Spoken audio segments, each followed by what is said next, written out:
ഈ ബിനാലെ പോലുള്ള കലാസൃഷ്ടികളൊന്നും കാണാൻ വേണ്ടി ഈ കൊച്ചിയിലോട്ടൊന്നും പോകേണ്ട ആവശ്യമൊന്നുമില്ല കേട്ടോ. അത് നമ്മൾ ഈ കൊച്ചിയിലും എറണാകുളത്തുള്ള റോഡുകളിലെ പോസ്റ്റുകളിലോട്ട് നോക്കിയാൽ മതി. അത്രയ്ക്ക് അത്ഭുതകരമായ പല സൃഷ്ടികളാണ് ഇവിടുത്തെ ഈ കേബിൾ കമ്പനിക്കാരും ഇന്റർനെറ്റുകാരും ഒക്കെ ചെയ്തു വെച്ചേക്കുന്നത്.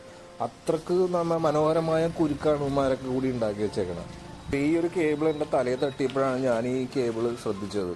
എൻ്റെ ഒരു കൂട്ടുകാരൻ വന്ന് പുള്ളി ഹെൽപ്പ് ചെയ്തു. അത് പോസ്റ്റിൽ കെട്ടി വെച്ചു.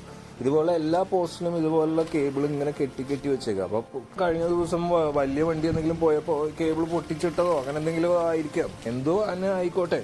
ഈ പറഞ്ഞില്ലേ, ഈ ഒരു കേബിൾ പൊട്ടുക, ആൾക്കാർ ഇത് തട്ടി വീഴുക, ഇതൊക്കെ ഒരു സ്ഥിരം സംഭവമായിട്ട് മാറിയിരിക്കുന്നതാണ് ഈ കൊച്ചിയിൽ.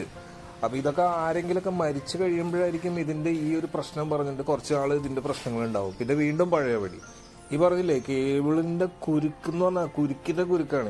ഈ കേബിളിന്റെ വല്ല സ്പൈഡർമാനെങ്ങാനും കണ്ടിട്ടുണ്ടെങ്കിൽ അങ്ങേര് ചങ്ക് പൊട്ടി ചത്താനെ. അമ്മാതിരിയാണ് ഈ കലാവിരുത് ചെയ്തു വെച്ചേക്കണം. പിന്നെ ഇതൊന്നും ചോദിക്കാനും പറയാനും ഇവിടെ ഒന്നും ഒരുത്തനും ഇല്ലല്ലോ.